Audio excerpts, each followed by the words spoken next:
KPSC ಎಡವಟ್ಟು ವಿರುದ್ಧ ಮತ್ತೊಮ್ಮೆ ಕರವೇ ನಾರಾಯಣಗೌಡ ನೇತೃತ್ವದಲ್ಲಿ ಇವತ್ತು ಅಹೋರಾತ್ರಿ ಧರಣಿ ಕೂಡ ನಡೆಸಲಾಯಿತು. ಧರಣಿಯಲ್ಲಿ ಕರವೇ ಕಾರ್ಯಕರ್ತರು ಕೂಡ ಭಾಗಿಯಾಗಿದ್ರು, ಅಭ್ಯರ್ಥಿಗಳು ಭಾಗಿಯಾಗಿದ್ರು. ಫ್ರೀಡಂ ಪಾರ್ಕ್ನಲ್ಲಿ ಈ ಧರಣಿ ನಡೀತಾ ಇದೆ. ಮರು ಪರೀಕ್ಷೆ ಆದೇಶ ಬರೋ ತನಕ ಕೂಡ ನಮ್ಮ ಪ್ರತಿಭಟನೆ ಯಾವುದೇ ಕಾರಣಕ್ಕೂ ನಿಲ್ಲಲ್ಲ ಅಂತ ಸರ್ಕಾರಕ್ಕೆ ಕರವೇ ನಾರಾಯಣಗೌಡ ಅಂದ್ರೆ ಕರವೇ ಅಧ್ಯಕ್ಷ ನಾರಾಯಣಗೌಡ ಖಡಕ್ ಎಚ್ಚರಿಕೆ ಕೊಟ್ಟಿದ್ದಾರೆ. ಕೆಪಿಎಸ್ಸಿಯಲ್ಲಿ ಆಗ್ತಾ ಇರುವಂತಹ ಹಗರಣಗಳು ಬಹುದಿನಗಳಿಂದಲೂ ಕೂಡ ಪ್ರತಿಭಾನ್ವಿತ ಅಭ್ಯರ್ಥಿಗಳು ಪರದಾಡ್ತಿದ್ದಾರೆ. ಎಲ್ಲವೂ ಕೂಡ ದುಡ್ಡಲ್ಲೇ ಡೀಲ್ ಆಗ್ಬಿಟ್ಟಿರುತ್ತೆ ಅನ್ನುವಂತಹ ವಿಚಾರವನ್ನ ಕೆಲ ಅಭ್ಯರ್ಥಿಗಳನ್ನ ಪ್ರಸ್ತಾಪ ಮಾಡಿದ್ದನ್ನ ಕೂಡ ಗಮನಿಸಿದ್ವಿ. ಈಗ ಅಭ್ಯರ್ಥಿಗಳ ಪರವಾಗಿ ಧ್ವನಿ ಎತ್ತಿದ್ದಾರೆ ಕರವೇ ಅಧ್ಯಕ್ಷ ನಾರಾಯಣಗೌಡ. ಅವರ ನೇತೃತ್ವದಲ್ಲಿ ಅಹೋರಾತ್ರಿ ಧರಣಿ ಕೂಡ ಆಗಿದೆ. ದೃಶ್ಯ ನೋಡ್ತಾ ಇದ್ದೀರಿ. ಅಲ್ಲ, ನನ್ನ ನೆಲದ ಮಕ್ಕಳ ಭವಿಷ್ಯ ಬದುಕು ನನಗೆ ಮುಖ್ಯ ಹೊತ್ತು ಅದರ ಮೇಲೆ ಏನಾದರೂ ನನ್ನ ಮೇಲೆ ನೀವು ನನ್ನ ಹತ್ತಿಕ್ಲಿಕ್ಕೆ ಅದನ್ನೆಲ್ಲ ನಾನು ಅನುಭವಿಸೇ ನಿಂತಿದ್ದೀನಿ, ಅದನ್ನೆಲ್ಲ ನೋಡೇ ನಿಂತಿದ್ದೀನಿ. ನಾನು ಇದಕ್ಕೆಲ್ಲ ಹಂಜೋನಲ್ಲ. ಇರುವವರೆಗೂ ಹೋರಾಡಿ ಒಂದ್ ದಿವಸ ಸಾಯ್ತೀನಿ ಹೊತ್ತು ಯಾರಿಗೂ ಎದುರಿ ಮನೇಲಿ. ಕೆಪಿಎಸ್ಸಿ ವಿರುದ್ಧ ಕರವೇ ನಾರಾಯಣಗೌಡರು ಪ್ರತಿಭಟನೆ ಮುಂದುವರಿಸಿದ್ದಾರೆ. ರಾತ್ರಿ ಧರಣಿ ಮಾಡ್ತಿದ್ದಾರೆ. ನಾ ಪ್ರೆಸೆಂಟ್ ಈಗ ಫ್ರೀಡಂ ಪಾರ್ಕ್ ಅಲ್ಲಿ ಇದ್ದೇನೆ. ನೋಡ್ತಿರಬಹುದು, ಒಂದ್ ಕಡೆ ಪರೀಕ್ಷಾರ್ಥಿ ಅಭ್ಯರ್ಥಿಗಳು ಮತ್ತೊಂದ್ ಕಡೆ ಕರವೇ ಕಾರ್ಯಕರ್ತರು ಸಾಕಷ್ಟು ಜನ ಭಾಗಿಯಾಗಿದ್ದಾರೆ. ರಾತ್ರಿ 11:30 ಆಗಿದೆ. ರಾತ್ರಿ ಪ್ರತಿಭಟನೆ ಮುಂದುವರೆದಿದೆ. ಒಂದ್ ಕಡೆ ಸರ್ಕಾರ ನಾಳೆ ಅಧಿವೇಶನ ಸಹ ಇದಕ್ಕೆ ಸ್ಪಷ್ಟನೆ ಕೊಡಬೇಕು. ಯಾಕಂದ್ರೆ ಕೆಪಿಎಸ್ಸಿ ಎಡವಟ್ಟು ಮಾಡಿದೆ.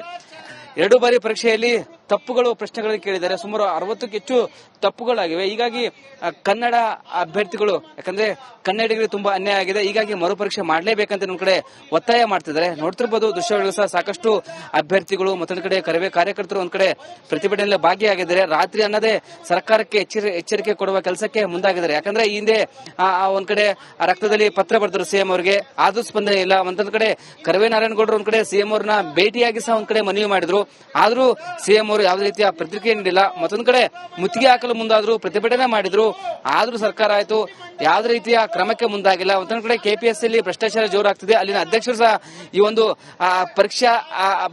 ಒಂದು ಪರೀಕ್ಷಾ ಮಾಡುವಲ್ಲಿ ವಿಫಲವಾಗಿದೆ. ಯಾಕಂದ್ರೆ ತಪ್ಪಾಗಿ ಪ್ರಶ್ನೆ ಪತ್ರಗಳು ಸಹ ಮೂಡಿ ಬಂದಿದೆ. ಹೀಗಾಗಿ ಇಲ್ಲಿ ಒಂದ್ ಕಡೆ ಸರ್ಕಾರ ಕನ್ನಡ ವಿದ್ಯಾರ್ಥಿಗಳಿಗೆ ಅನ್ಯಾಯ ಮಾಡುತ್ತದೆ. ಹೀಗಾಗಿ ನೋಟಿಫಿಕೇಶನ್ ರದ್ದು ಮಾಡಿ ಹೊಸ ಆದೇಶ ಮಾಡಬೇಕಂತ ನಮ್ಮ ಕಡೆ ಒತ್ತಾಯ ಮಾಡಿದ್ದು ಸರ್ಕಾರ ಸ್ಪಂದನೆ ಇಲ್ಲ. ಹೀಗಾಗಿ ಈ ಬಾರಿ ಅಂದ್ರೆ ನಾಳೆ ನಾಡಿದ್ದು ಸಹ ಅಧಿವೇಶನ ನಡೀತಿದೆ. ಹೀಗಾಗಿ ಅಧಿವೇಶನದಲ್ಲಿ ಸರ್ಕಾರ ಸ್ಪಷ್ಟ ಉತ್ತರ ಕೊಡಬೇಕು. ಮತ್ತೊಂದು ಕಡೆ ಕನ್ನಡ ಮಕ್ಕಳಿಗೆ ಅನ್ಯಾಯ ಆಗಬಾರದು. ಹೀಗಾಗಿ ಮರು ಆದೇಶ ಮಾಡಬೇಕು. ಪರೀಕ್ಷೆ ಬರೋಕೆ ಮತ್ತೊಂದು ಸಲ ಅವಕಾಶ ಮಾಡಿಕೊಡಬೇಕು ಮತ್ತು ಕೆಪಿಎಸ್ಸಿ ಇರುವಂತಹ ಭ್ರಷ್ಟ ಅಧಿಕಾರಿಗಳನ್ನ ಕಿತ್ತು ಹಾಕಬೇಕಂತ ನಮ್ಮ ಕಡೆ ಒತ್ತಾಯ ಜೊತೆಗೆ ಆಕ್ರೋಶ ಹೊರಹಾಕ್ತಿದೆ. ಕ್ಯಾಮರಾ ಪರ್ಸನ್ ರಘು ಜೊತೆ ವೀರೇಶ್, ರಿಪಬ್ಲಿಕ್ ಕನ್ನಡ, ಬೆಂಗಳೂರು. ಇದೇ ವಿಚಾರಕ್ಕೆ ಸಂಬಂಧಪಟ್ಟಂತೆ ಕರವೇ ಅಧ್ಯಕ್ಷ ನಾರಾಯಣಗೌಡ ಕೂಡ ಮಾತನಾಡಿದ್ದಾರೆ. ಏನ್ ಹೇಳಿದ್ದಾರೆ ಬನ್ನಿ ನೋಡ್ಕೊಂಡು ಬರೋಣ. ಕೆಪಿಎಸ್ಸಿ ಭ್ರಷ್ಟಾಚಾರದ ವಿಚಾರ ಒಂದು ಕಡೆ, ಕನ್ನಡದ ಕೆಎಸ್ ಪರೀಕ್ಷೆ ಬರೆದಂತ ಮಕ್ಕಳಿಗಾದಂತ ಅನ್ಯಾಯದ ವಿರುದ್ಧ ಅಹೋರಾತ್ರಿ ಇವತ್ತು ಕರ್ನಾಟಕ ರಕ್ಷಣಾ ವೇದಿಕೆಯ ನಾಯಕತ್ವದಲ್ಲಿ ಈ ನಾಡಿನ ಈ ನೆಲದ ಕನ್ನಡದ ಮಕ್ಕಳ ಬದುಕು ಮತ್ತೆ ಅವರ ಉಳಿವಿಗಾಗಿ ನಾವು ಈ ಅಹೋರಾತ್ರಿ ಧರಣಿಯನ್ನ ಹಮ್ಮಿಕೊಂಡಿದ್ದೀವಿ. ಎಲ್ಲಾ ರೀತಿಯ ಚಳವಳಿಯನ್ನ ಕರ್ನಾಟಕ ರಕ್ಷಣಾ ವೇದಿಕೆ, ಕೆಪಿಎಸ್ಸಿಯಲ್ಲಿ ಆದ ಭ್ರಷ್ಟಾಚಾರ, ಕನ್ನಡದ ಮಾಧ್ಯಮದ ಮಕ್ಕಳಿಗಾದಂತ ಅನ್ಯಾಯ ಅದು ಸರಿಯಾಗಬೇಕು ಅಂತ ಹೇಳಿ ನಾನು 3 ಬಾರಿ ಮುಖ್ಯಮಂತ್ರಿಗಳನ್ನ ಭೇಟಿ ಮಾಡಿದೆ. ಮುಖ್ಯಮಂತ್ರಿಗಳಿಗೆ ಕೆಪಿಎಸ್ಸಿಯ ವಿಚಾರ, ಆ ಭ್ರಷ್ಟರ ವಿಚಾರ, ಕನ್ನಡದ ಮಕ್ಕಳಿಗಾದ ಅನ್ಯಾಯದ ವಿಚಾರ ಅವರ ಗಮನ ಸೆಳೆಯುವಂತ ಕೆಲಸವನ್ನ ಮುಖ್ಯಮಂತ್ರಿಗಳಿಗೆ ನಾನು 3 ಬಾರಿ ಮಾಡಿದ್ರು. ಇವತ್ತು ಈ ನಾಡಿನ ಮಕ್ಕಳ ಭವಿಷ್ಯ ಬದುಕು ಏನಿದ್ರಲ್ಲಿ ಅಡಗಿದೆ ಅದನ್ನ ಉಳಿಸಿಕೊಳ್ಳುವಂತ, ಮಕ್ಕಳ ಭವಿಷ್ಯವನ್ನ ಬರೆಯುವಂತ ಕೆಲಸವನ್ನ ಈ ಸರ್ಕಾರ ಮಾಡಲಿಲ್ಲ. ಈ ಸರ್ಕಾರ ಇವತ್ತು ನನಗೆ ಒಂದು ಅನುಮಾನ, ಅಪನಂಬಿಕೆ ಎಂತದ್ದು ಅಂದ್ರೆ ಏನಾದರೂ ಕೆಪಿಎಸ್ಸಿ ಭ್ರಷ್ಟಾಚಾರದ ಜೊತೆಯಲ್ಲಿ ಸರ್ಕಾರ ಏನಾದರೂ ಮುಳುಗಿದೆಯಾ ಅನ್ನುವ ಅಪನಂಬಿಕೆ ನನ್ನ ಕಾಡ್ತಿರುವಂತದ್ದು. ಹಾಗಾಗಿ ನಾನು ಇವತ್ತು ಹೇಳ್ತಾ ಇದ್ದೀನಿ, ಸಿದ್ದರಾಮಯ್ಯನವರು ನಿಮ್ಮ 40-50 ವರ್ಷ ರಾಜಕಾರಣದ ಜೀವನದಲ್ಲಿ ಯಾವ ಕಪ್ಪು ಚಿಕ್ಕಿ ಇಲ್ದಲೆ ಬಂದಂತವರು ಈಗ ಈ ಕಾರಣ ಕೆಪಿಎಸ್ಸಿ ಎಡವಟ್ಟು ವಿರುದ್ಧ ಮತ್ತೊಮ್ಮೆ ಕರವೇ ನಾರಾಯಣಗೌಡ ನೇತೃತ್ವದಲ್ಲಿ ಇವತ್ತು ಅಹೋರಾತ್ರಿ ಧರಣಿ ಕೂಡ ನಡೆಸಲಾಯಿತು. ಧರಣಿಯಲ್ಲಿ ಕರವೇ ಕಾರ್ಯಕರ್ತರು ಕೂಡ ಭಾಗಿಯಾಗಿದ್ರು, ಅಭ್ಯರ್ಥಿಗಳು ಭಾಗಿಯಾಗಿದ್ರು. ಫ್ರೀಡಂ ಪಾರ್ಕ್ನಲ್ಲಿ ಈ ಧರಣಿ ನಡೀತಾ ಇದೆ. ಮರು ಪರೀಕ್ಷೆ ಆದೇಶ ಬರೋ ತನಕ ಕೂಡ ನಮ್ಮ ಪ್ರತಿಭಟನೆ ಯಾವುದೇ ಕಾರಣಕ್ಕೂ ನಿಲ್ಲಲ್ಲ ಅಂತ ಸರ್ಕಾರಕ್ಕೆ ಕರವೇ ನಾರಾಯಣಗೌಡ ಅಂದ್ರೆ ಕರವೇ ಅಧ್ಯಕ್ಷ ನಾರಾಯಣಗೌಡ ಖಡಕ್ ಎಚ್ಚರಿಕೆ ಕೊಟ್ಟಿದ್ದಾರೆ. ಕೆಪಿಎಸ್ಸಿಯಲ್ಲಿ ಆಗ್ತಾ ಇರುವಂತಹ ಹಗರಣಗಳು ಬಹುದಿನಗಳಿಂದಲೂ ಕೂಡ ಪ್ರತಿಭಾನ್ವಿತ ಅಭ್ಯರ್ಥಿಗಳು ಪರದಾಡ್ತಿದ್ದಾರೆ. ಎಲ್ಲವೂ ಕೂಡ ದುಡ್ಡಲ್ಲೇ ಡೀಲ್ ಆಗ್ಬಿಟ್ಟಿರುತ್ತೆ ಅನ್ನುವಂತಹ ವಿಚಾರವನ್ನ ಕೆಲ ಅಭ್ಯರ್ಥಿಗಳನ್ನ ಪ್ರಸ್ತಾಪ ಮಾಡಿದ್ದನ್ನ ಕೂಡ ಗಮನಿಸಿದ್ವಿ. ಈಗ ಅಭ್ಯರ್ಥಿಗಳ ಪರವಾಗಿ ಧ್ವನಿ ಎತ್ತಿದ್ದಾರೆ ಕರವೇ ಅಧ್ಯಕ್ಷ ನಾರಾಯಣಗೌಡ. ಅವರ ನೇತೃತ್ವದಲ್ಲಿ ಅಹೋರಾತ್ರಿ ಧರಣಿ ಕೂಡ ಆಗಿದೆ. ದೃಶ್ಯ ನೋಡ್ತಾ ಇದ್ದೀರಿ. ಜೆಡಿಎಸ್ ಅಲ್ಲ, ನನ್ನ ನೆಲದ ಮಕ್ಕಳ ಭವಿಷ್ಯ ಬದುಕು ನನಗೆ ಮುಖ್ಯ ಹೊತ್ತು ಅದನ್ನ ಮೀರಿ ಏನಾದ್ರೂ ನನ್ನ ಮೇಲೆ ನೀವು ನನ್ನ ಹತ್ತಿಕ್ಲಿಕ್ಕೆ ಅದನ್ನೆಲ್ಲ ನಾನು ಅನುಭವಿಸೇ ನಿಂತಿದ್ದೀನಿ, ಅದನ್ನೆಲ್ಲ ನೋಡೇ ನಿಂತಿದ್ದೀನಿ. ನಾನು ಇದಕ್ಕೆಲ್ಲ ಹಂಜೋನಲ್ಲ. ಇರುವವರೆಗೂ ಹೋರಾಡಿ ಒಂದ್ ದಿವಸ ಸಾಯ್ತೀನಿ ಹೊತ್ತು ಯಾರಿಗೂ ಎದುರಿ ಮನೆ.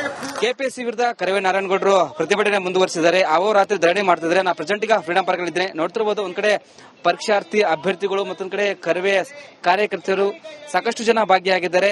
ರಾತ್ರಿ 11:30 ಆಗಿದೆ. ರಾತ್ರಿ ಪ್ರತಿಭಟನೆ ಮುಂದುವರೆದಿದೆ. ಒಂದ್ ಕಡೆ ಸರ್ಕಾರ ನಾಳೆ ಅಧಿವೇಶನದಲ್ಲಿ ಸಹ ಏನು ಇದಕ್ಕೆ ಸ್ಪಷ್ಟನೆ ಕೊಡಬೇಕು. ಯಾಕಂದ್ರೆ ಕೆಪಿಎಸ್ಸಿ ಎಡವಟ್ಟು ಮಾಡಿದೆ. 2 ಬಾರಿ ಪರೀಕ್ಷೆಯಲ್ಲಿ ತಪ್ಪುಗಳು ಪ್ರಶ್ನೆಗಳನ್ನು ಕೇಳಿದ್ದಾರೆ. ಸುಮಾರು 60ಕ್ಕೂ ಹೆಚ್ಚು ತಪ್ಪುಗಳಾಗಿವೆ. ಹೀಗಾಗಿ ಕನ್ನಡ ಅಭ್ಯರ್ಥಿಗಳು, ಯಾಕಂದ್ರೆ ಕನ್ನಡಿಗರಿಗೆ ತುಂಬಾ ಅನ್ಯಾಯ ಆಗಿದೆ, ಹೀಗಾಗಿ ಮರುಪರೀಕ್ಷೆ ಮಾಡಲೇಬೇಕಂತ ಒಂದ್ ಕಡೆ ಒತ್ತಾಯ ಮಾಡ್ತಿದ್ದಾರೆ. ನೋಡ್ತಿರ್ಬೋದು ದೃಶ್ಯಗಳು ಸಹ ಸಾಕಷ್ಟು ಅಭ್ಯರ್ಥಿಗಳು ಮತ್ತೊಂದು ಕಡೆ ಕರವೇ ಕಾರ್ಯಕರ್ತರು ಒಂದ್ ಕಡೆ ಪ್ರತಿಭಟನೆಯಲ್ಲಿ ಭಾಗಿಯಾಗಿದ್ದಾರೆ. ರಾತ್ರಿ ಅನ್ನದೇ ಸರ್ಕಾರಕ್ಕೆ ಎಚ್ಚರಿಕೆ ಕೊಡುವ ಕೆಲಸಕ್ಕೆ ಮುಂದಾಗಿದ್ದಾರೆ. ಯಾಕಂದ್ರೆ ಈ ಹಿಂದೆ ಒಂದ್ ಕಡೆ ರಕ್ತದಲ್ಲಿ ಪತ್ರ ಬರೆದರು ಸಿಎಂ ಅವರಿಗೆ, ಆದ್ರೂ ಸ್ಪಂದನೆ ಇಲ್ಲ. ಮತ್ತೊಂದ್ ಕಡೆ ಕರವೇ ನಾರಾಯಣಗೌಡರು ಒಂದ್ ಕಡೆ ಸಿಎಂ ಅವ್ರನ್ನ ಭೇಟಿಯಾಗಿ ಸಹ ಒಂದ್ ಕಡೆ ಮನವಿ ಮಾಡಿದ್ರು, ಆದ್ರೂ ಸಿಎಂ ಅವರು ಯಾವುದೇ ರೀತಿಯ ಪ್ರತಿಕ್ರಿಯೆ ನೀಡಿಲ್ಲ. ಮತ್ತೊಂದ್ ಕಡೆ ಮುತ್ತಿಗೆ ಹಾಕಲು ಮುಂದಾದ್ರು, ಪ್ರತಿಭಟನೆ ಮಾಡಿದ್ರು, ಆದ್ರೂ ಸರ್ಕಾರ ಆಯ್ತು ಯಾವುದೇ ರೀತಿಯ ಕ್ರಮಕ್ಕೆ ಮುಂದಾಗಿಲ್ಲ. ಮತ್ತೊಂದ್ ಕಡೆ ಕೆಪಿಎಸ್ಸಿಯಲ್ಲಿ ಭ್ರಷ್ಟಾಚಾರ ಜೋರಾಗ್ತಿದೆ. ಅಲ್ಲಿನ ಅಧ್ಯಕ್ಷರು ಸಹ ಈ ಒಂದು ಪರೀಕ್ಷಾ ಮಾಡುವಲ್ಲಿ ವಿಫಲವಾಗಿದೆ. ಯಾಕಂದ್ರೆ ತಪ್ಪಾಗಿ ಪ್ರಶ್ನೆ ಪತ್ರಗಳು ಸಹ ಏನೋ ಮೂಡಿ ಬಂದಿದೆ. ಹೀಗಾಗಿ ಇಲ್ಲೇ ಒಂದ್ ಕಡೆ ಸರ್ಕಾರ ಕನ್ನಡ ವಿದ್ಯಾರ್ಥಿಗಳಿಗೆ ಅನ್ಯಾಯ ಮಾಡುತ್ತದೆ. ಹೀಗಾಗಿ ನೋಟಿಫಿಕೇಶನ್ ರದ್ದು ಮಾಡಿ ಹೊಸ ಆದೇಶ ಮಾಡಬೇಕಂತ ನಮ್ಮ ಕಡೆ ಒತ್ತಾಯ ಮಾಡಿದ್ದು ಸರ್ಕಾರ ಸ್ಪಂದನೆ ಇಲ್ಲ.